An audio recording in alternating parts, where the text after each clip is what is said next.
So today we're going to talk about colored sketching, obviously, and we're going to be painting on this really cool Ranger model from Dark Sword Games. A really cool model I've had my eye on for a long time. Always wanted to paint it, and I finally got the chance to.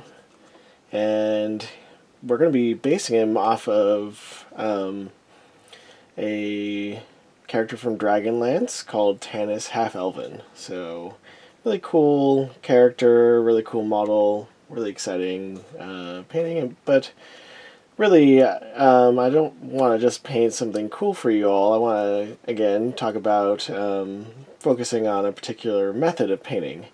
And many of you have probably seen the sketch style painting where we start in black and white and do a sketch of the model in black and white and then add color through glazes.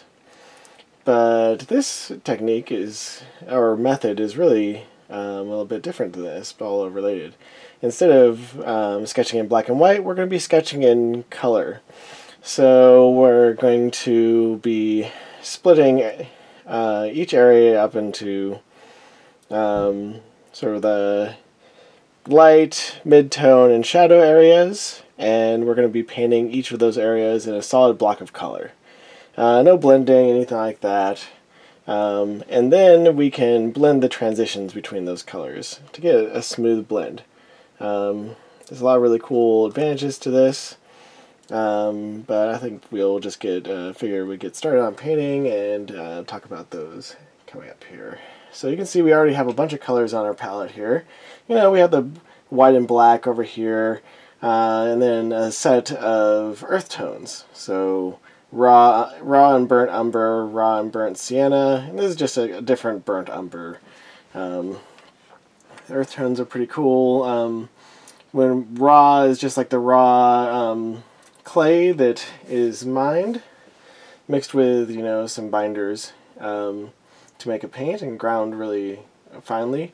But they can also set that clay through a kiln and it will change color to this the burnt state. So that's the difference between raw and burnt earth tones. And then we just he's going to have lots of leathers, and then he's going to have a green cloak. So we have some nice olive greens here, varying shades, and we're also going to balance those out with some red. So I have Pyroli red and alizarin crimson, just a warm and a cold red. Then I have some yellows and oranges that we might end up using.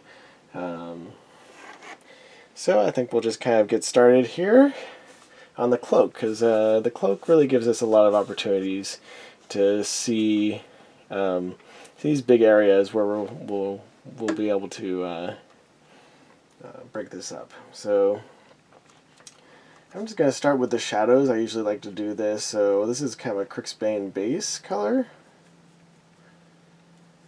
Right.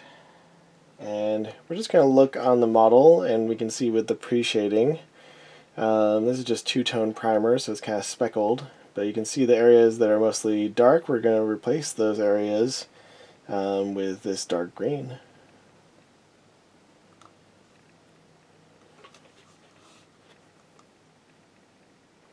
And because we don't have to worry about blending or anything like that, we can just kind of paint these in very starkly, kind of these blocks of colors.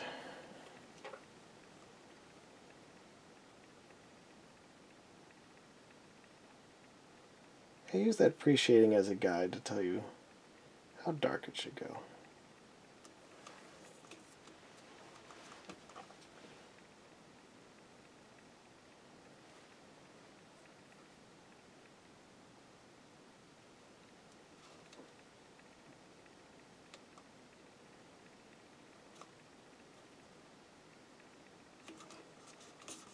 And we're going to stop the shadow when it starts to get speckled, because speckling is going to indicate where we want our mid-tone to go. Because that's kind of the in between the lights and the middle areas.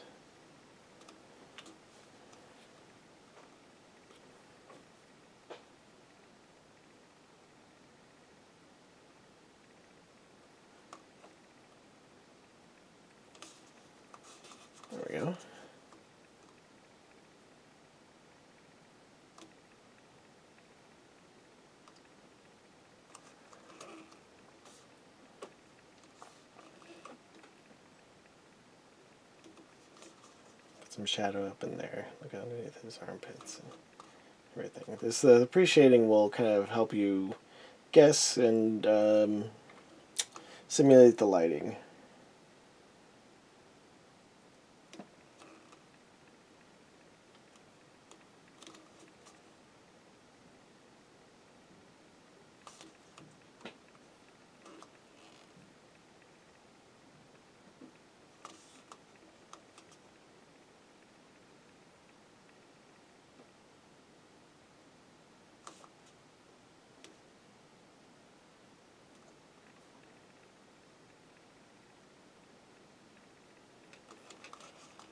Right. I think you can kind of see that we've covered all our bases here, hopefully.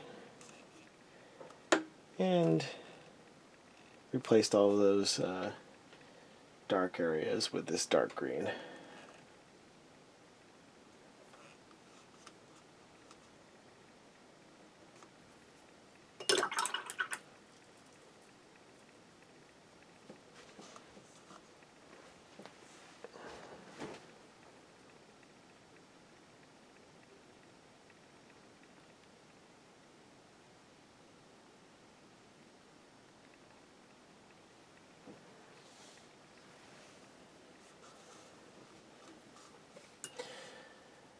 Next thing we're going to do is take our midtone here, and we're using a little Iosian green here. I've mixed in a little bit of this probably red, and we know why we want to mix in a little bit of that red. If you watched our previous video, I just wanted to, one of the ways to desaturate the green is by mixing in a little bit of red, because they're contrasting colors.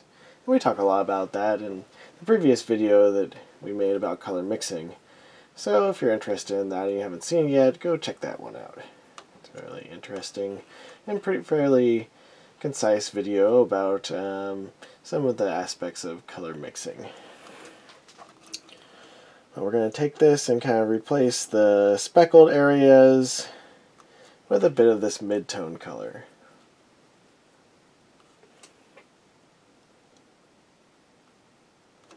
And we want to stop painting the mid-tone about where things get to be white. You can see, kind of see, like that. Should leave a nice bright white area to paint our highlights into.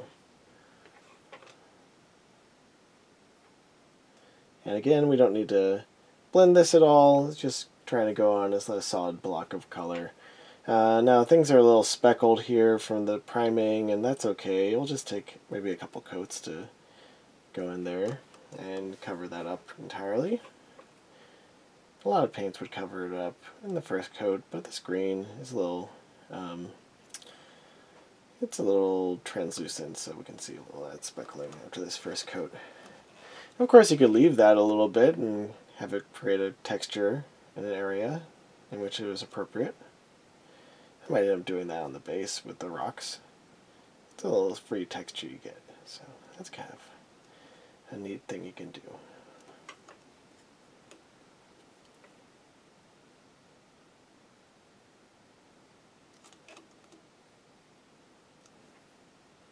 We don't have to think about blending at all yet. You just want to make sure that you have good placement of these highlights and shadows, and you have good color choices. You want big jumps in color. You don't want to be too careful and only make a short jump in color, because we're just using 3 layers to represent our 3 tones.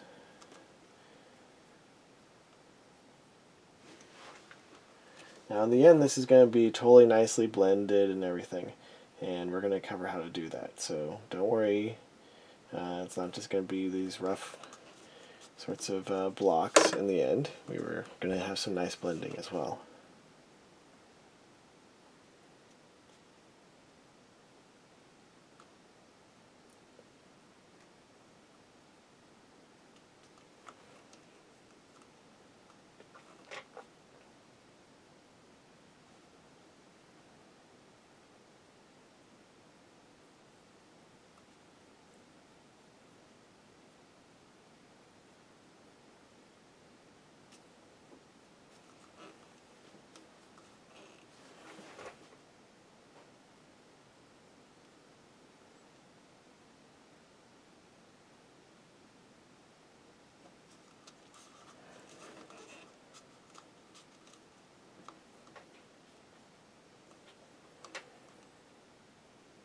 we can just put this mid-tone down in these creases here. Make sure that the shadows are nicely defined. There you go.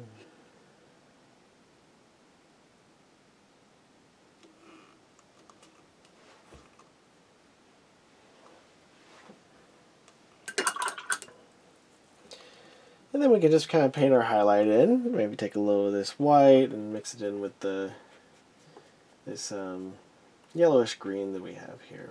There's a Holbein color. I'm going to also maybe mix in a tiny bit of the previous color that we're using, just to kind of allow those colors to be a little bit closer together. And we'll just paint that into our highlight areas. Just again, very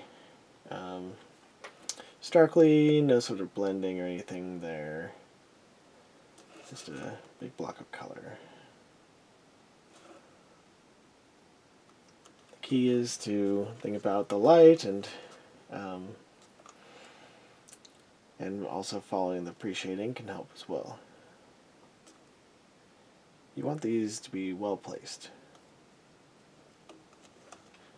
The nice thing is that, you know, it's always easy to make changes and refine what you do, so you can paint pretty quickly.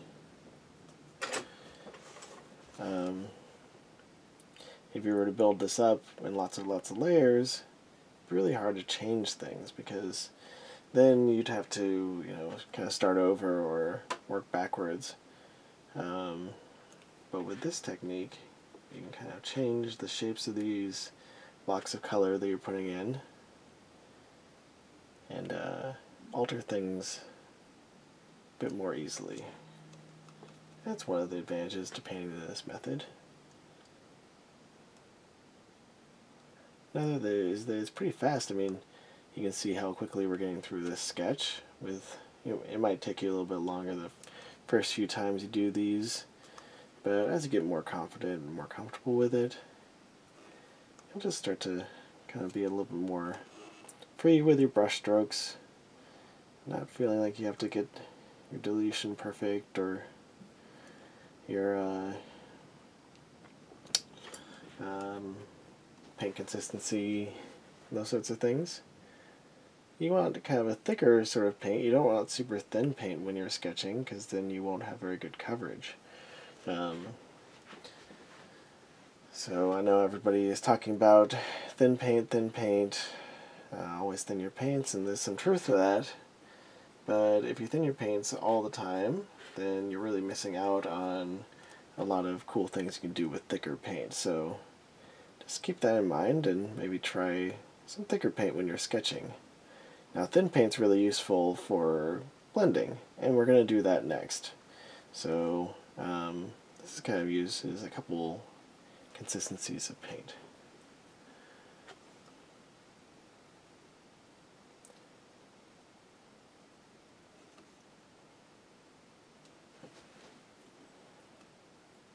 And this is just a really great alternative to the layering method, because we use the same method of blending, but instead of having to blend all the time with every coat of paint that we put on, we're gonna segregate that from figuring out your highlights and shadows and their placement, plus, you know, kind of what colors you're using. You do that this first step, and then you just kind of go through and blend as a separate step.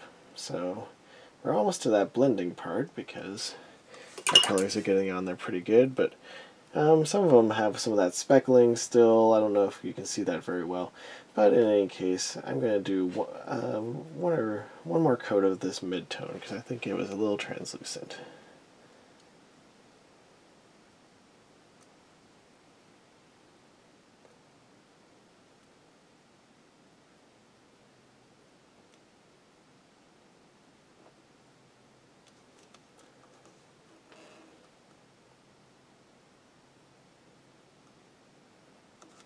And if you want to get rid of that speckling or not have it in the first place, you can always use your airbrush to apply your pre-shading. It'll be a lot smoother. But for this one, I didn't want to get my airbrush all fired up just for a single figure, yeah, I just went with the rattle cans, which is totally fine. I knew that I was going to use these opaque layers that would cover up the speckling. So, in some ways, it's nice, because then you can see when your paint is totally opaque and covering, because it's going to be obscuring that speckling.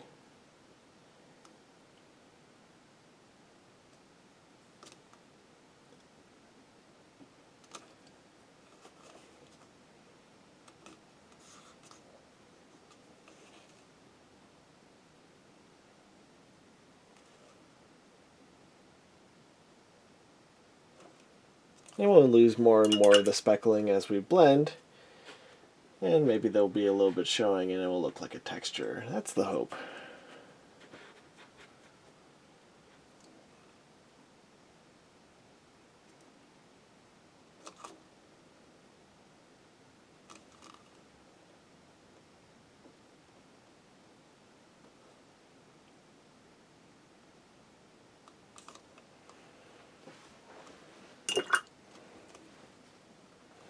Right, so there's our sketch of the highlights and shadows on this cloak. And now I'm going to just show how we can blend these together. All we have to do is use thin paint. This is when we use the thin paint. Just thin it down like you would if you were layering. But instead we're just going to kind of blend the transition areas between these colors. So I'm using the mid-tone right now, and I'm just going to ease the transition between the highlights and the mid-tone. And we're going to use the shadow color to ease the transition between the mid-tone and the shadows.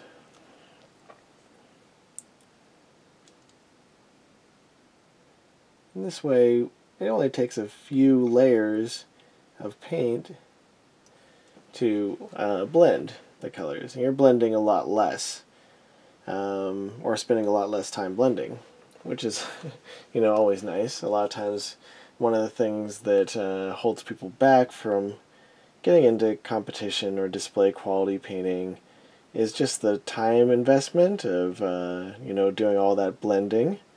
So if we can get the hang of the sketching in color, you can really save a lot of time and still get really nice top level results.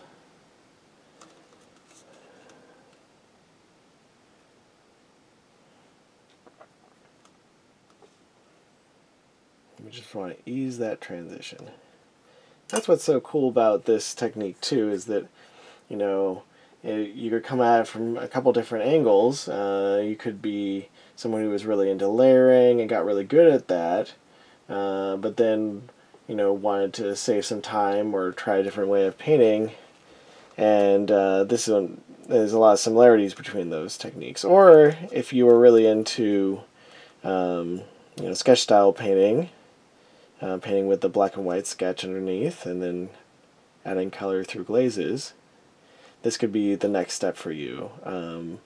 Choosing your colors beforehand and making a sketch in color, and then blending the results to get a more high-level paint job than you might be getting with your sketching or with your sketch style painting. So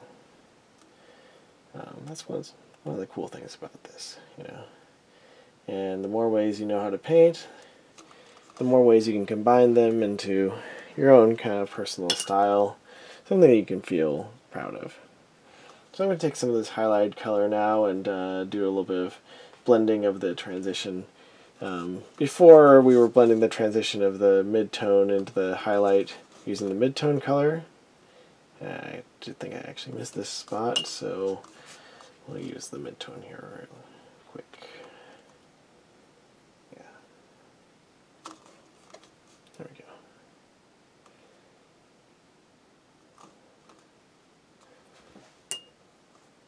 Just a little bit more, and it will be nicely blended.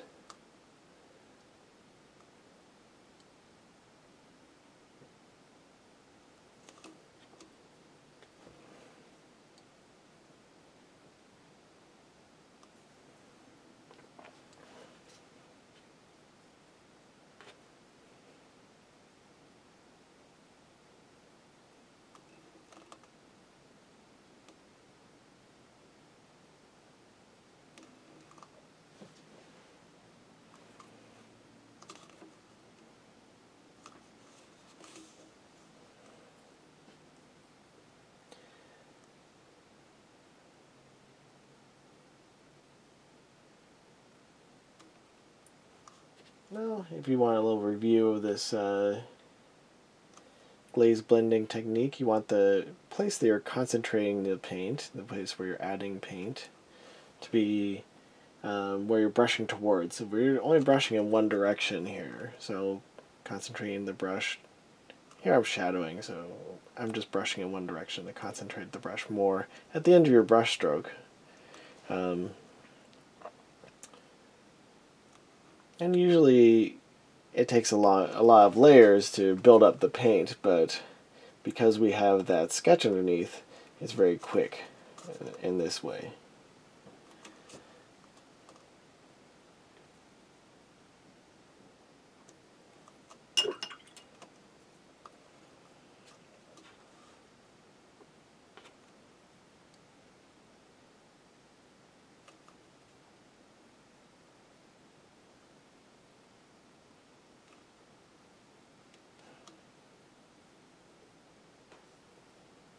It's really a nice way to paint. I've been painting this way for a really long time. By no means are all my paintings done this way, but it's a really powerful method, and I often use it on my display quality pieces.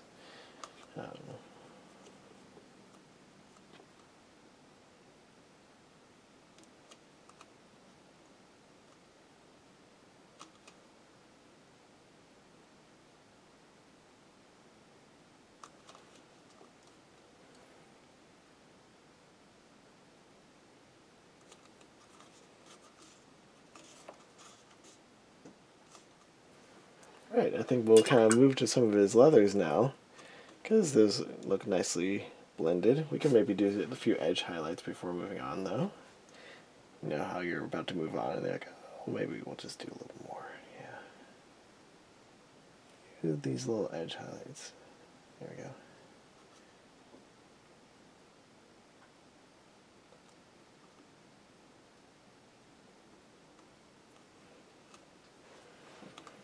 Just to help define that border a little bit more and bring out that glinting light. There we go.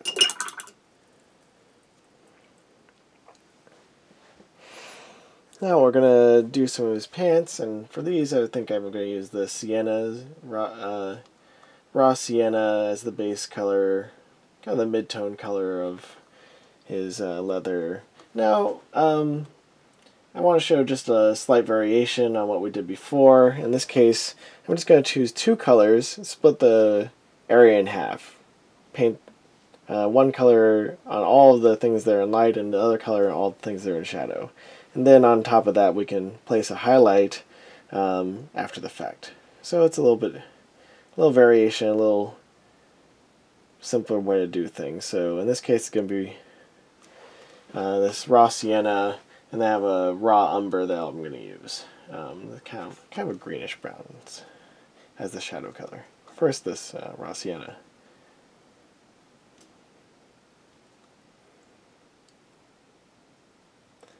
And you might also notice that, just like with the sketch style painting, we're avoiding what you might call base coating, which would be to lay down a solid color on top of something and then work from there.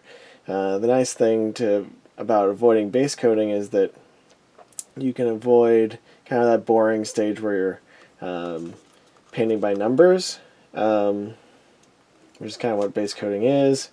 And then you also can preserve sort of some of that information that you've created with your pre-shading. Whereas if you were to base coat over your pre-shading, you would cover that information up, and you would lose it. So those are a couple advantages of working in this way, as opposed to working from a base coat.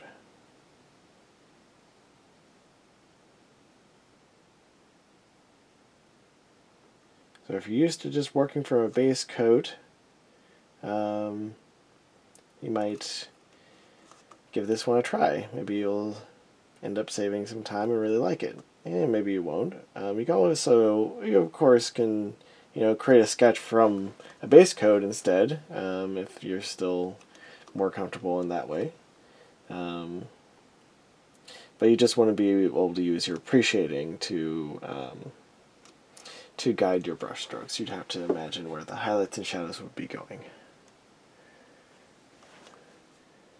But I've painted plenty of models that way. That was kind of more of the privateer press method when I worked in the privateer press studio for all those years as the head studio painter.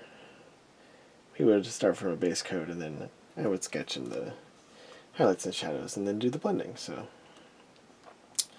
sometimes I was blending on the fly there using the two brush method, but it's really a very similar sort of method. Now, I'm going to just do one more layer of the raw sienna because we can see some speckling on the pants here. I kind of want to make it a little more solid. But when I do that, I might add a little bit of white to make it into a highlight. There we go.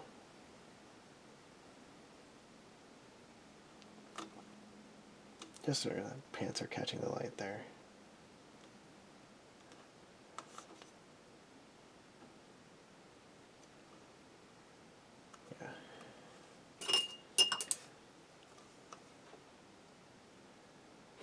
Maybe you just want to restate and strengthen that mid-tone a little bit.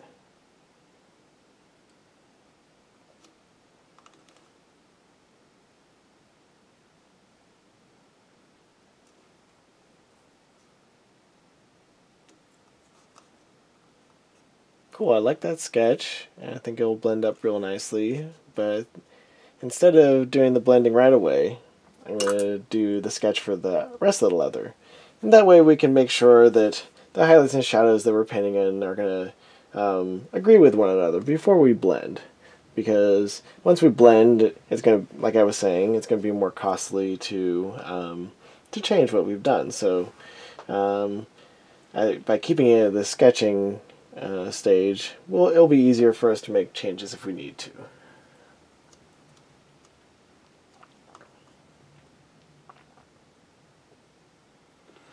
Now I have a bit of this burnt umber mixed with black, and that's going to be the shadow area.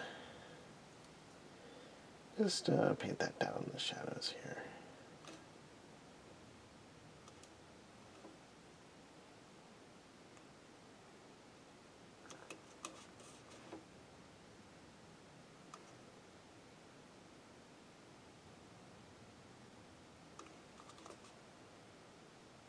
You don't have to use burnt umber necessarily. If you have miniature paints, you just want a variety of browns and different tones and different values that you can use. I just like these earth tone paints.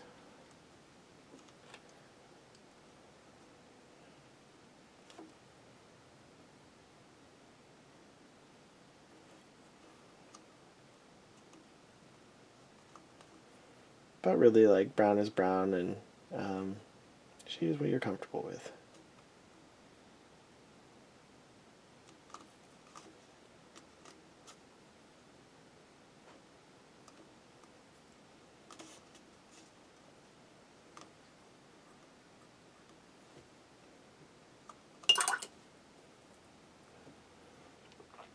Yeah, I think of the mid-tone, maybe this other burnt umber mixed with some burnt sienna.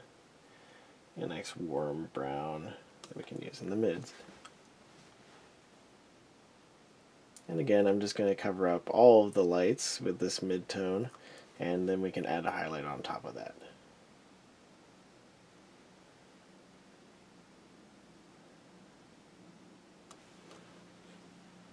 Just make sure you keep it out of the shadows so that the shadows stay distinct.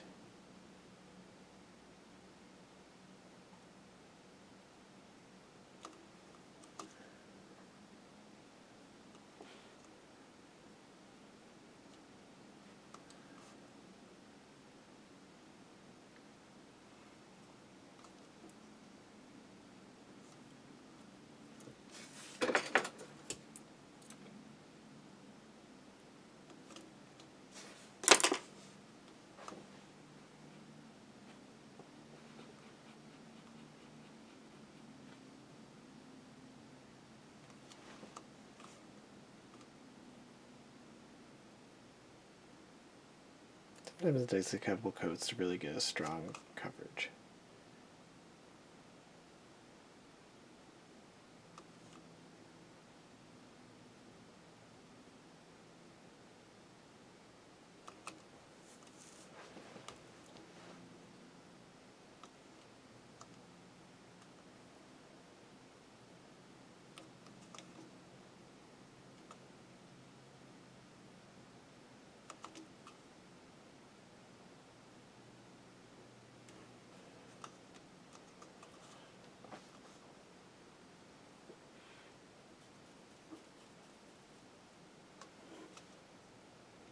Then we'll do some sort of brighter lights. Maybe mix in a little bit of the raw umber and some white. You can paint that on over this mid-tone. And remember, you don't need to do any sort of blending. We're going to do that just in the next step.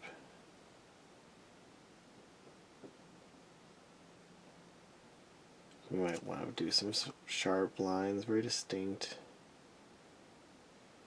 Show the texture of this leather.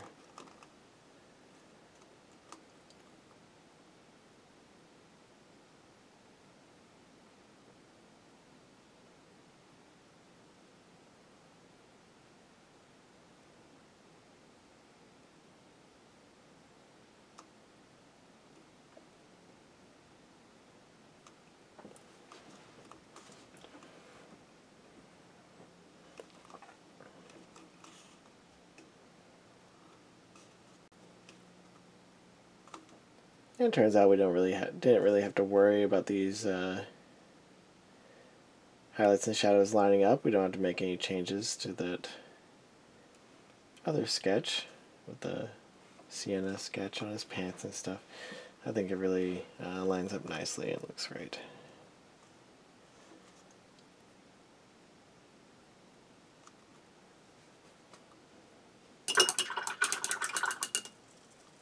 I think on his pants here we'll do another coat of maybe a more desaturated green, maybe with a little bit of blue in it. A similar green, but maybe just something a little different. Once we get this all in there, we can do all our blending all at once, and we'll go pretty quick.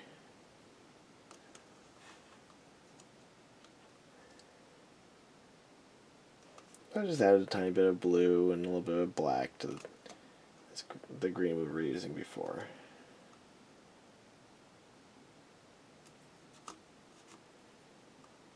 And then I think to get the highlight, I'm just going to add a little bit of white to that.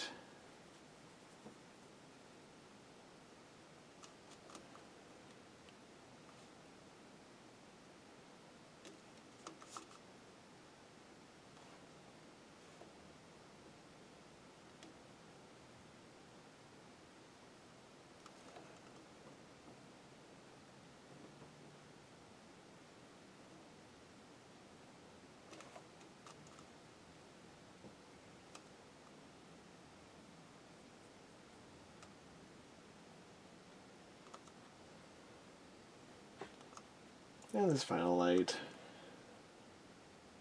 just sparingly in just a few spots. It's just like easy.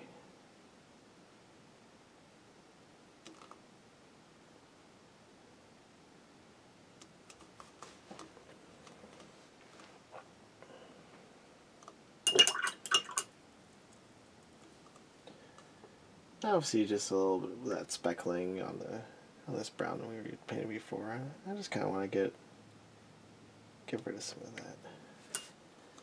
Yeah, I'll just take a moment.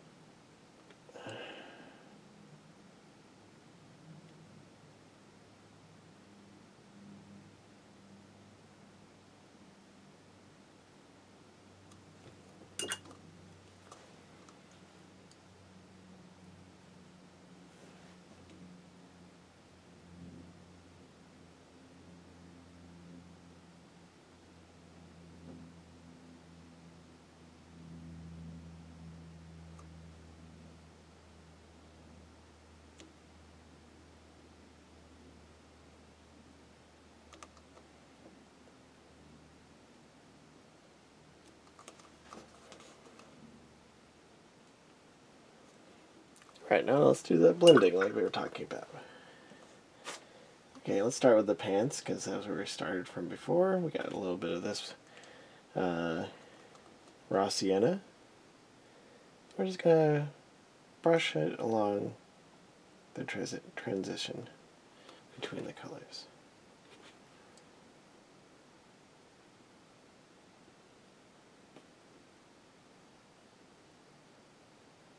And it should just ease the transition.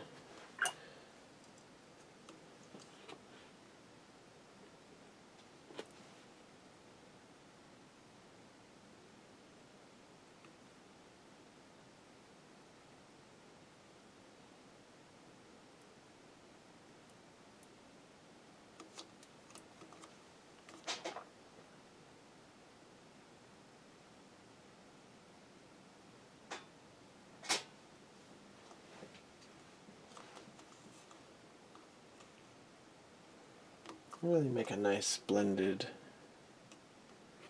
transition.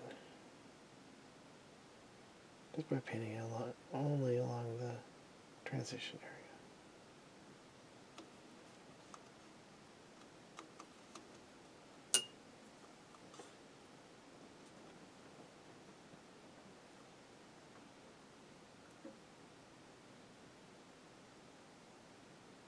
Now I just kind of skipped ahead here. We're doing this the other brown.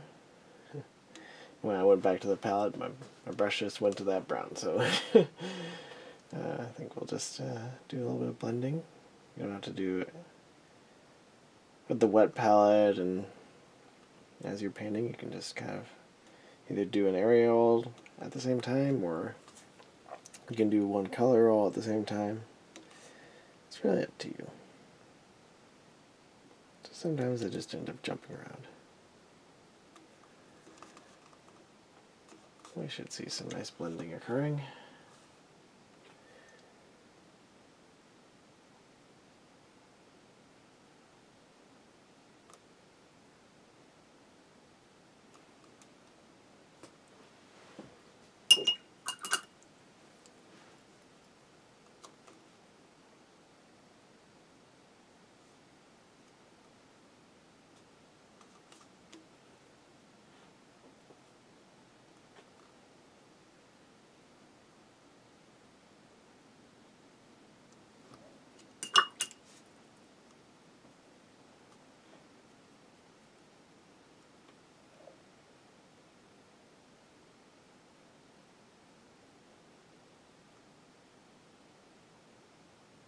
Hopefully you're all liking how that's looking, and it looks like something you might want to try.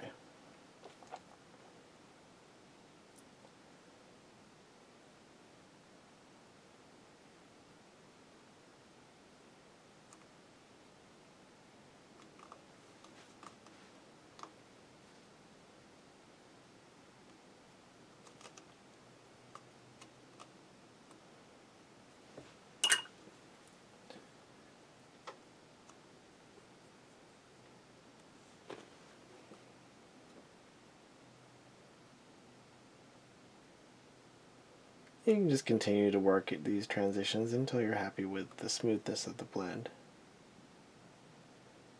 I find it's a lot more quicker to do it this way for me than it is to build up from a base coat and layering.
just a really great technique for working on your speed or trying a new way of painting. Now I think I'm going to make his belts and things even a darker brown. Before I move on, I think we'll finish doing this dark green that we were doing before. Just gotta blend that too.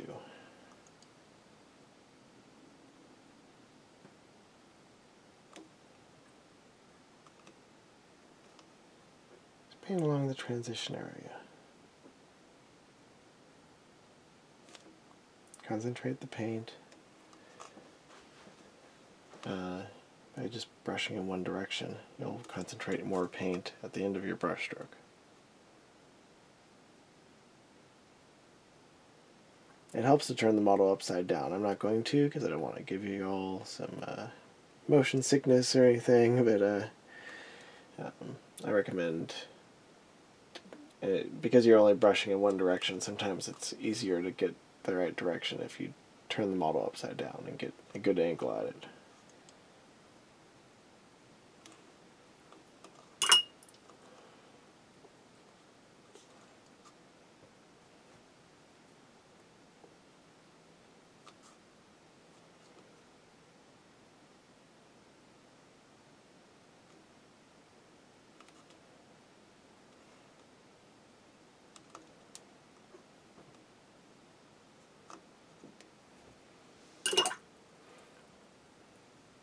Yeah, I'm just going to do a couple of these belts here, and then move on. And move on to doing these belts. Maybe do these belts in a dark brown, maybe almost black.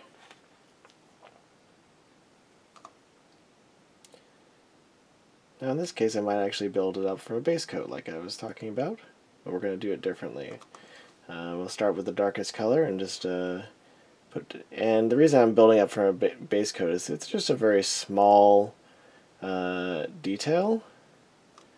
So sometimes those details get hit while we're painting everything else and kind of lose that information of the sketch anyways, or the information from the pre-shading rather. So that can be easier just to darken it all in, and then sketch in some light and apply a blend over top of that. So here we go. This is just a dark brown, mixed with some black.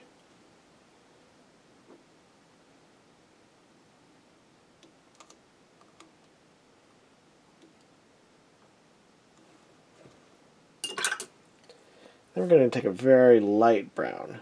In fact, I'm just going to mix in white with that.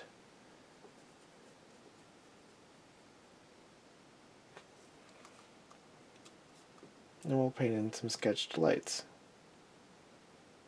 I'm going to just do little cracks and things like that. You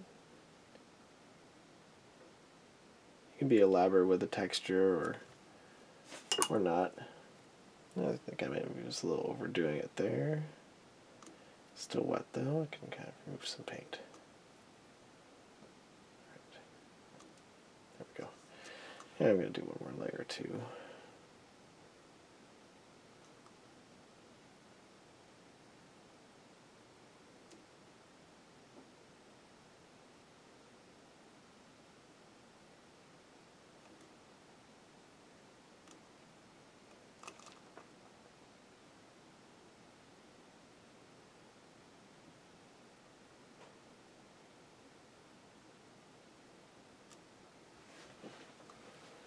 Right. I'll make an even brighter color. Just do a few little pinpricks.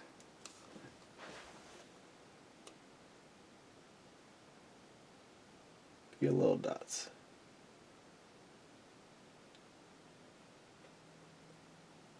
A few little lines. We can use the rest of our colors to show us where the lights should be on the details.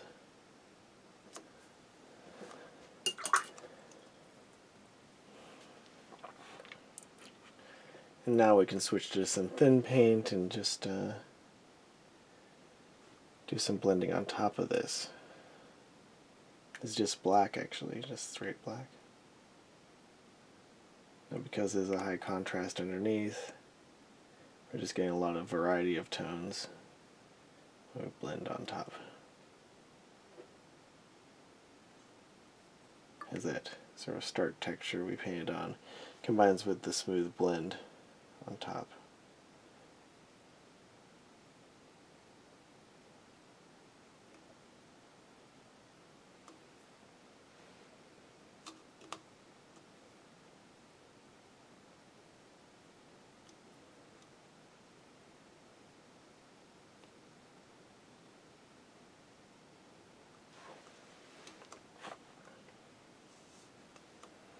And this might just do a little bit of darkening in, black lining to give us some good borders between things.